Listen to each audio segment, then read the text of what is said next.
மஞ்சுவால் கவராநாயுடு திருமண தகவல் மையம் கோவை மாவட்டத்திலிருந்து ஆன்லைன் மூலமாக இந்தியா முழுவதும் உள்ள கவரநாயுடு இன மக்களுக்கு திருமண சேவையை செய்து வருகிறது. ஒரு ஜாதகம் ரூபாய் 40 மட்டுமே.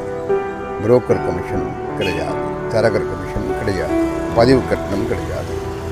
அதே போல் நாயுடு இன பெண்களுக்கு முற்றிலும் இலவசம். நாயுடு இன பெண்கள் உங்களது போட்டோ, ஜாதகம், பயோடேட்டாவை எங்களது அலுவலக வாட்ஸ்அப் எண் 944 32 56 185 என்ற எண்ணிற்கு அனுப்பி கட்டணமின்றி இந்தியா முழுவதும் உள்ள நாயுடு இன மணமகனை நீங்கள் தேர்வு செய்து கொள்ளலாம். லட்சக்கணக்கான வரன்கள் அனைத்து மாவட்டங்களிலும் உள்ள கவரநாயுடு இன மணமகன்கள் உங்களுக்கு தேர்வு செய்ய ஒரே தளமாக ஒரே இடத்தில் குவிந்து கிடக்கிறது. வணக்கம்.